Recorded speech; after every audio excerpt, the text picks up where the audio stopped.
Salve, salve galera! Vamos a mais um Rumo à Posse. Hoje vamos falar sobre a banca Hiperfy. Muita gente está me pedindo aí para falar sobre essa banca. É uma banca que faz provas para os municípios de São Paulo. Então, ó, meus amigos aí de São Paulo, a paulistada aí, galera, né, me pedindo para fazer análise dessa banca Hiperfy, que tem feito, inclusive em 2024, fez algumas provas já. Algumas várias. Bom, vamos lá.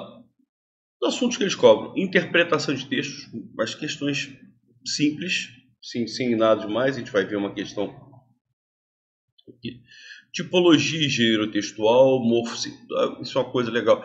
Eles gostam muito de trabalhar com quadrinhos, então qual a diferença entre quadrinho, charge e tal, enfim. É bom você dar uma sacada nisso. Questões de morfossintaxe, identificação de funções sintáticas. Tá? Eles gostam mais de sintaxe do que de classes gramaticais. Eles gostam de questões de crase, de flexão verbal, identificação de tempos verbais, de regência, de concordância, de pontuação, de colocação pronominal, ou seja, identificação de frase certa e frase errada. Que eu, curiosamente, vi muito pouco, não que eu não tenha visto. Eu não, enfim, é a parte de ortografia, regras de acentuação, vi pouquíssimo. Tá? Mas eu não deixaria de estudar, não. E conectores. Muitas questões envolvendo conectores, gente. Muitas questões envolvendo conectores. Há algumas questões, inclusive, muito bem boladas, falando sobre pronome relativo, oração adjetiva. Esse trabalho de morfossintaxe deles é muito legal. É muito interessante. Vocês vão ver. Há uma questão sobre orações adjetivas, sobre pronome relativo, que é muito legal. E eles gostam muito de questão teórica. Tá? Vocês vão ver uma questão de pontuação, se não me engano, teórica, de crase teórica também, muito legal, cara. A gente vai trabalhar isso. Bom, vamos lá. Esse quadrinho aqui, que é, né, essa tirinha aqui, que é muito legal, do Haroldo. Olha, Haroldo, tem um quatezinho ali no chão. Tá vivo? Eu acho que sim, mas machucado. Veja como ele respira com dificuldade. Melhor não tocar nele se está machucado. Isso. Você espera aqui e faz guarda. Eu vou e trago uma mamãe. Espero que ela possa ajudar. Claro que pode. Você não pode virar mãe se você não pode consertar tudo muito bem. Se você não pode consertar tudo muito bem. Então, ó, você não pode virar mãe se você não consegue consertar tudo. Qualquer coisa. Tá? Aí, o pensamento do personagem Calvin no último quadrinho sobre a mãe pode ser resumido da seguinte maneira: toda mãe sabe consertar animais machucados. Não são os animais machucados, é qualquer coisa. Tá? Então, a inferência que se faz é o que acontece na letra B de bola. É muito claro isso. Né? Então, claro que pode. Você não pode virar mãe se você não puder consertar tudo muito bem. Então, você só consegue ser mãe se consertar tudo. Se você não consegue consertar tudo, você não é mãe. Você vai virar mãe, você vai se tornar mãe, você vai se transformar em mãe se conseguir consertar tudo muito bem. Então, é esse o último pensamento presente aqui no último quadrinho. Né? Então, Calvin, quando ele fala isso, ele fala assim: olha, para você virar mãe, para você se tornar mãe, você tem que saber consertar tudo. Então, a síntese é: já que mãe costuma consertar tudo bem, né, tudo muito bem, vai conseguir ajudar o quatezinho machucado, sim. A inferência é essa: ele está querendo chamar a mãe justamente por isso. Ele está vendo que o quatezinho está machucado, está com dificuldade de respirar, enfim. Então, qual é o raciocínio dele? Se a mãe consegue consertar tudo, vai conseguir consertar também o quatezinho. A letra C é absurda, né? A mãe de Calvin é muito parecida com Haroldo. A mãe de Calvin ensinou Haroldo a consertar coisas. No pensamento do Calvin, se o Haroldo consertasse todas as coisas, viraria mãe também. Então não é isso. Não seria o Haroldo que conseguiria resolver a questão do quatzinho. Obviamente que não. Bom, vamos lá. Muitas questões envolvendo conectores, muitas questões envolvendo valor semântico, enfim. Ele passou mal depois de conferir o valor de um boleto. Quer dizer, após.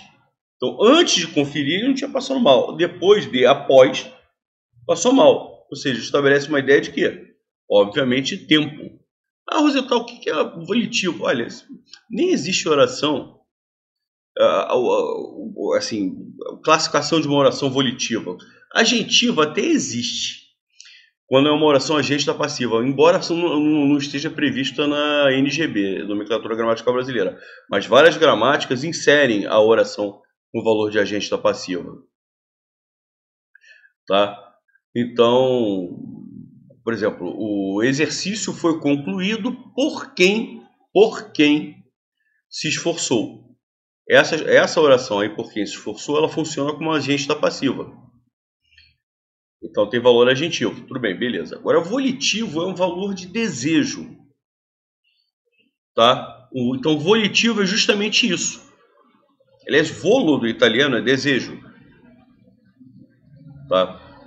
Então, mas não existe uma oração volitiva. Não existe uma classificação. Agora, lógico, se eu falar eu desejo passar, desejo fazer alguma coisa, se é uma ideia de desejo, de vontade, de resultado de uma vontade, é um valor volitivo.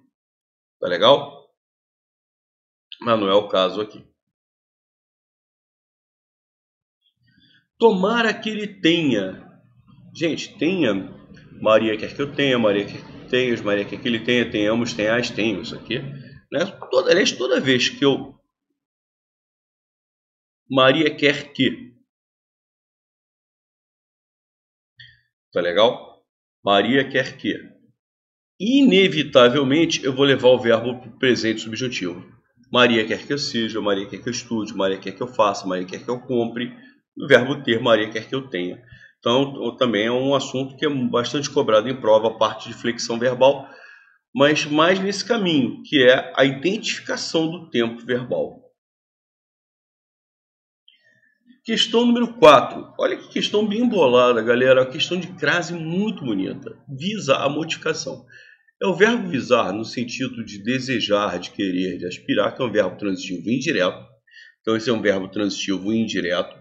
Rege a preposição a, se une ao artigo a, que antecede o substantivo modificação, que é o substantivo feminino no singular. Então, ele pergunta por que existe essa crase?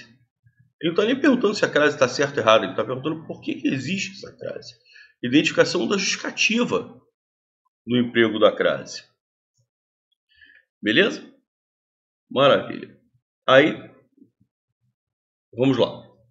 Exclusivamente ao estatuto do núcleo nominal? Não, exclusivamente significa que há uma coisa que é só por causa daquilo. O núcleo nominal é modificação, realmente.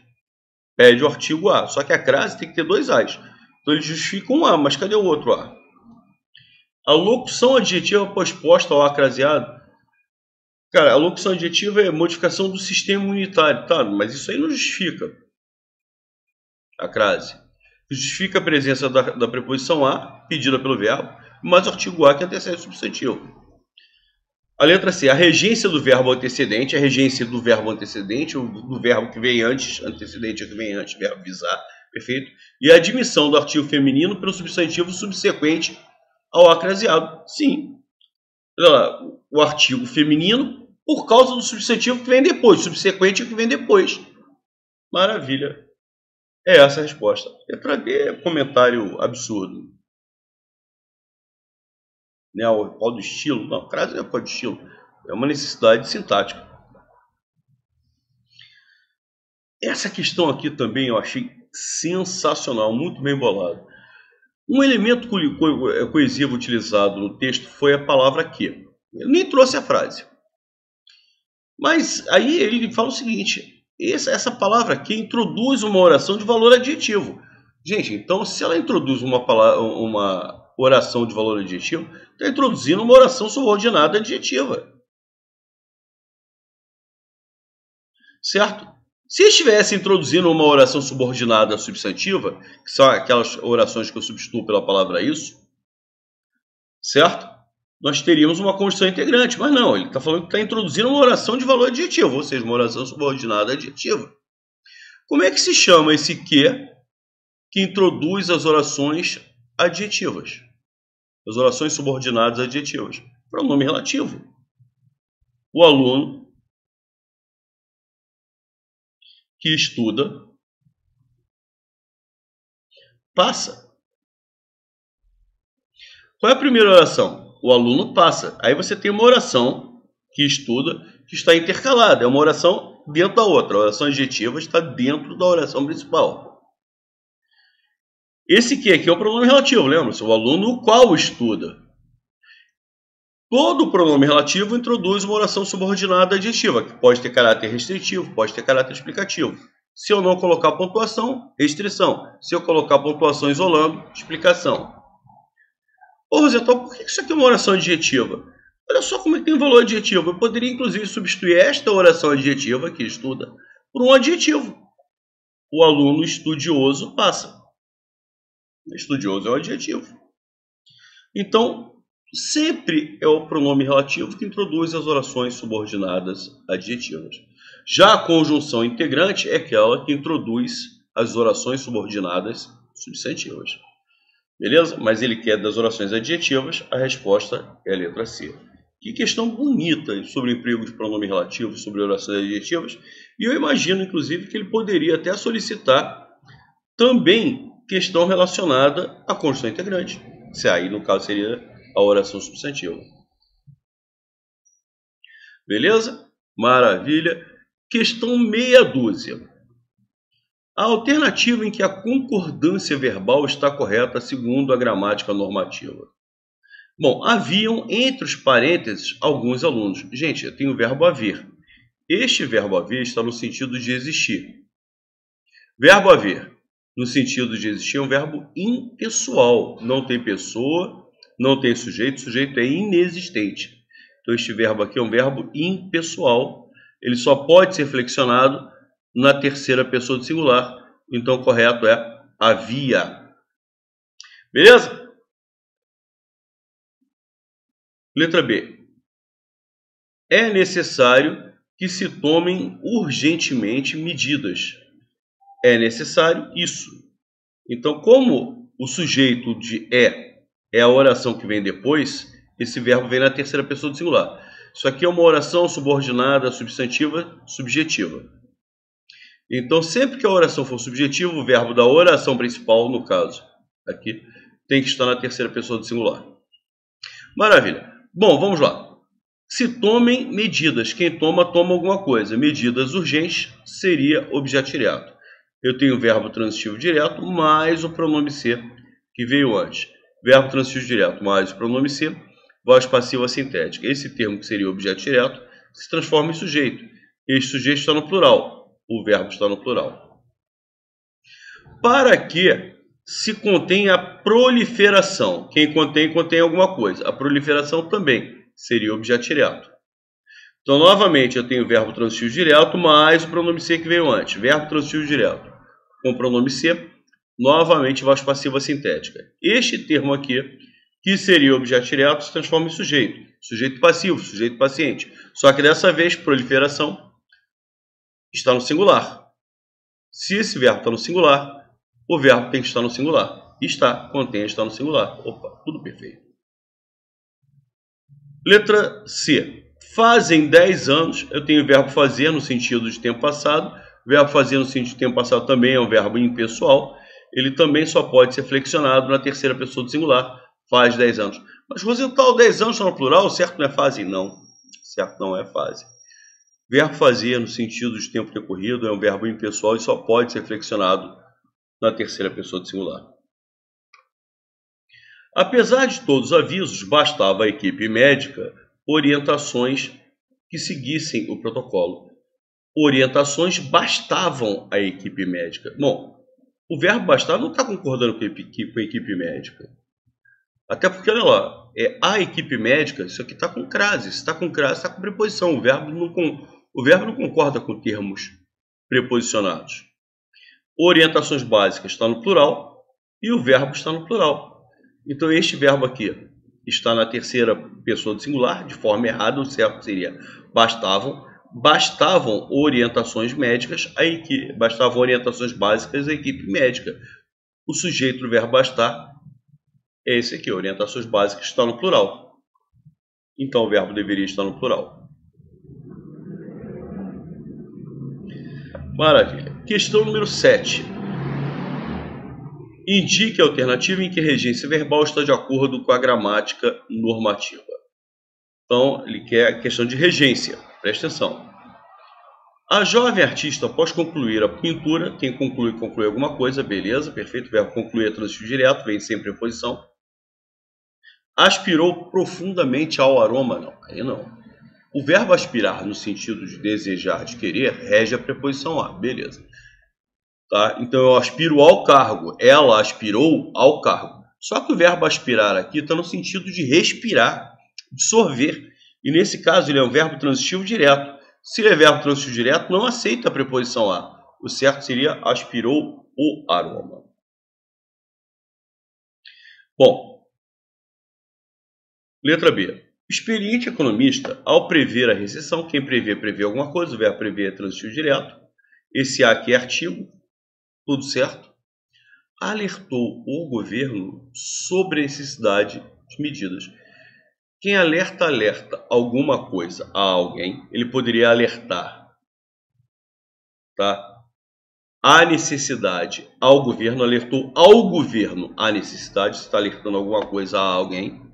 Então também estaria certo se colocasse assim, ao governo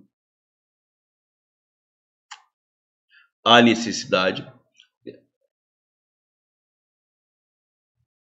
tá? Então quem alerta alguma coisa, está alertando a necessidade de medidas tal ao governo. Então o verbo, aí o que aconteceria?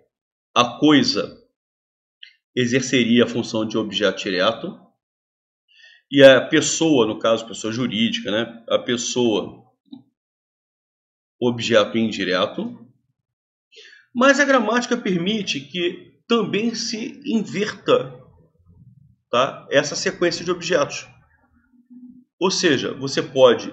É o mesmo caso, gente, de informar, de avisar, de alarmar, de advertir. Tá? Quem informa alguma coisa a alguém, você pode informar a necessidade ao governo, ou você pode informar alguém da necessidade, ou sobre a necessidade. Então, aí o que acontece? A pessoa passa a ser coisa, a pessoa passa a ser objeto direto, e a coisa passa a ser objeto indireto. Aí, tanto com a preposição de ou com a preposição sobre. Eu informei, tá, a notícia ao povo, a notícia, coisa, objeto direto, ao povo, objeto indireto. Eu vou até escrever aqui. Informei a notícia ao povo.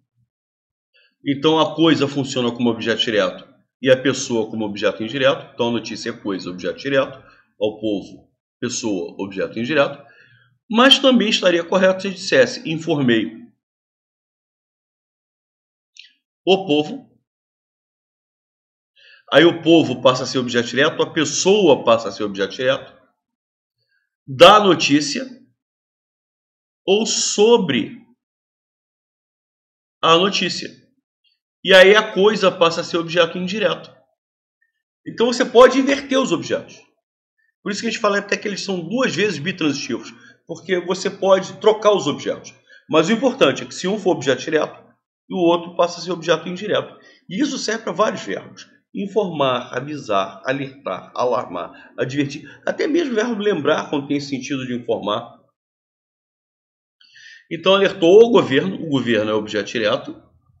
A pessoa passa a ser objeto direto. Sobre a necessidade. Olha a preposição sobre, ou seja, a coisa passa a funcionar como objeto indireto. Tá? Então essas duas construções são corretas. É por isso que é essa a resposta. Questão linda de regência, hein? O dedicado professor, durante a aula, explicou os conceitos complexos com clareza e incentivou aos alunos. Aí não. Quem incentiva, incentiva alguém. O verbo incentivar é transitivo direto. Se é transitivo direto, não aceita a preposição a. Incentivou os alunos. Quem incentiva, incentiva alguém a alguma coisa. Letra D. A talentosa escritora, em seu romance, narrou a história de um personagem que superou adversos. Quem supera, supera alguma coisa. Não tem nem a preposição. Superou diversos obstáculos. Tem nem preposição aí. Questão número 8. Questão número 8 é muito legal porque tem de tudo aqui. Tem erros de tudo que é natureza. A utopia está lá no horizonte. Me aproximo. Olha lá. Eu estou iniciando a oração por pronome oblíquo. O certo seria aproximo-me. Não podemos iniciar a oração por pronome oblíquo. Tá? Aproximo-me a... Não, é que aproximo-me a 2 passos. Caminho 10 passos, ela se afasta 10. Por mais que eu caminhe, jamais lhe alcançarei. Quem alcança, alcança alguém. Jamais alcançarei a utopia. Então não aceito o pronome oblíquo lhe. O verbo é transitivo direto. No caso, como está se referindo à utopia, teria que ser o pronome oblíquo a. Erro de colocação pronominal. 2 erros de colocação pronominal nessa alternativa. Uma por iniciar a oração por pronome oblíquo e o segundo por emprego de um pronome oblíquo inadequado. Beleza? Maravilha. Vamos lá. Ninguém nasce odiando outra pessoa pela cor da sua pele. Não justifica o emprego dessa vírgula. Pela cor de sua pele, pela sua origem ou pela sua religião. As pessoas aprendem a odiar e se podem aprender a odiar, também podem ser ensinados a amar. E, entre o e, você tem uma nova oração que é condicional. E se podem aprender a odiar, teria que ter vírgulas aqui isolando essa oração. Então, depois do e, teria que ter uma vírgula. E aqui também teria que ter outra vírgula. Podem ser ensinadas a amar, pois o amor... Opa, você tem uma conjunção causal dando início. Esta vírgula aqui também não se justifica. Ou seja, o erro da letra B é de pontuação. Letra C. A gente vive como se não houvesse amanhã. Aí, olha lá. Você tem um paralelismo, por isso o emprego da vírgula. Como se a vida fosse um ensaio que não se repete. O emprego da vírgula, todo correto. E a verdade é que a vida é um espetáculo sem segunda chance. Eu não encontrei erro de concordância, regência, colocação pronominal, pontuação de nada. O medo é o preço. Opa, entre sujeito e verbo nunca pode haver vírgula. O erro da letra D de pontuação. Questão 9 é uma questão que envolve emprego de conectores. Mas sei, porém sei, contudo sei. Tá? Então, mais aqui é sinônimo de porém, contudo, todavia. Então, estabelece a ideia de adversidade. É adversativo. Tá? Que há quem saiba transmitir conhecimentos, há quem saiba fazer isso, e há quem saiba. Então, há uma pessoa que faz uma coisa, há outra pessoa que faz a outra, há mais pessoas, então. Então, essa conjunção E soma aquelas pessoas que sabem transmitir conhecimento e aquelas pessoas que transmitem conhecimentos. Então, essa conjunção E é uma conjunção aditiva, estabelece uma ideia de adição. É como criar, é tal qual criar. Então, estou comparando essas pessoas. Quando como é sinônimo de tal qual, é uma conjunção comparativa. Então, questão número 9, letra C. Questão número 10 é uma questão que eu achei, é uma questão de sintaxe pesada, tá? E que ele parte para uma solução que eu acho, no mínimo, questionável. Bom, vamos lá. Achei por muito tempo que ia ser professor. Achei isso. Quem acha, acha alguma coisa. Isso é objeto direto. Esta oração é uma oração subordinada, substantiva, objetiva direta. Ela estabelece a ideia, ela exerce a função de objeto direto. Tá? Se a oração é objetiva direta, porque ela desempenha a função de objeto direto. Bom, vamos lá. Então ele quer um elemento, tá, que também desempenhe a função de objeto direto. Era-me imperiosa a dedicação a aprender. A dedicação a aprender era-me imperiosa. Só você colocar a frase na ordem direta. Essa dedicação era imperiosa. Ou seja, esse termo todo aqui exerce a função de sujeito. Tá? Eu vou pular a letra B, que é a resposta, inclusive. Tento explicar umas clarividências ao cão que tenho há umas semanas. Quem explica, explica alguma coisa. Umas clarividências é objeto direto. Quem explica, explica alguma coisa a alguém. Ao cão é objeto indireto. E dentro desse núcleo que é cão, você tem uma oração adjetiva, esse que aqui é um pronome relativo, o qual, que vai ser um adjetivo de cão. Mas o termo mesmo que está sublinhado na totalidade desempenha a função de objeto indireto. Então está fora, porque ele quer um objeto direto. Por que sozinhos, por natureza, andam os destituídos de afeto? Os destituídos de afeto andam sozinhos. Isso aqui é sujeito, só colocar a frase na ordem direta. Então a resposta só pode ser a letra B de bola. Só que essa letra B de bola, ela trabalha com um conceito que não são todos os autores que concordam, não. Porque, na realidade, vamos lá, os professores são quem ainda pode tornar-se o caminho das pedras. Tá? Olha só, gente. Pode tornar, isso aqui foi uma locução verbal. Então, vai haver muitos autores que falam, não, pera lá, isso aqui não pode ser um objeto direto do verbo poder. Existem autores que concordam. Que você pode o quê? Isso. Então, isso completaria a ideia do verbo poder, seria, tá? Isso seria o objeto direto do verbo poder. Seria uma oração subordinada substantiva objetiva direta. Só pode ser essa a resposta. Mas o que eu falo é o seguinte, mas muitos autores vão falar o seguinte, não, cara, isso aqui não é um objeto direto do verbo poder. Eles funcionam como um verbo só, porque se trata de uma locução verbal. Tá? Quem pode tornar-se o caminho das pedras? Inclusive, esse termo aqui, quem, seria o sujeito desta locução verbal. Quem pode tornar-se. Tá legal? Então, essa questão aqui é, no mínimo, duvidosa. Ela é uma questão que certamente deve, né? Ela tem recurso. Agora, indubitavelmente, também, por outro lado, é a única que pode ser resposta. Porque ele quer um objeto direto, já que essa oração claramente é objetiva direta. Achei isso que ia ser professor. Quem acha alguma coisa, isso é objeto direto, claramente. Então, o único elemento sublinhado, tá? Você tem até outros objetos diretos aí, umas clarividências objeto direto, mas não está sublinhado na letra C. O único elemento que pode exercer a função de objeto direto, desses que estão sublinhados, é o que está sublinhado na letra B de bola. Né? Você desmembrando, não considerando uma locução verbal. Beleza? Se aquela questão é uma questão que eu teço algumas críticas, essa questão é muito bonita, ela é muito bem feita de pontuação. Uma das questões de pontuação mais bem boladas que eu já vi. Ele passou mal depois de conferir o valor de um boleto. A inserção de uma vírgula para separar a oração iniciada pela palavra depois. Tá? Então você tem a palavra depois que inicia uma oração, então você tem a vírgula seria aqui. Né? Esta vírgula aqui separaria a oração principal da oração subordinada adverbial temporal. Inclusive lá atrás nós já vimos uma questão que fala sobre esse depois de, que estabelece a ideia de tempo. Beleza, é uma oração subordinada adverbial temporal.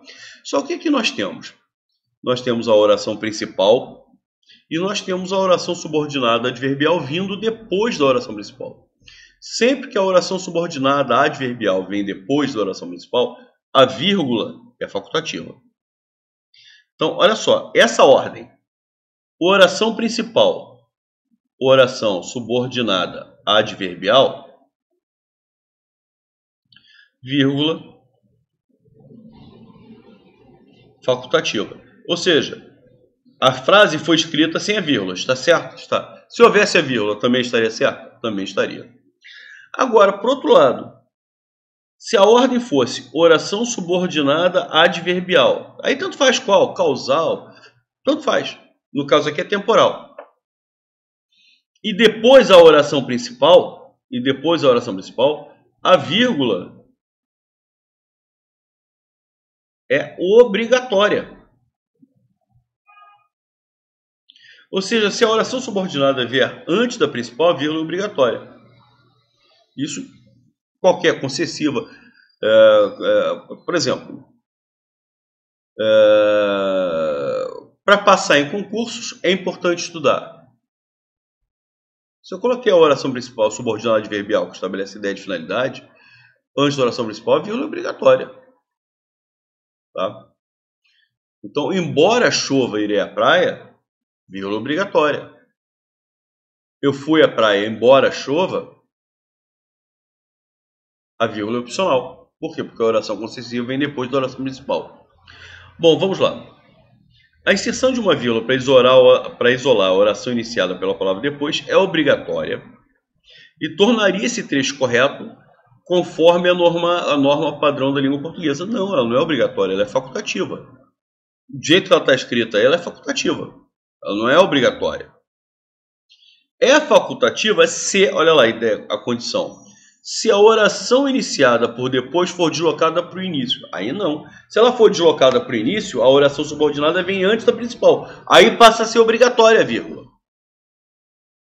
Então, olha lá. Ela é opcional se a oração principal vier antes da subordinada.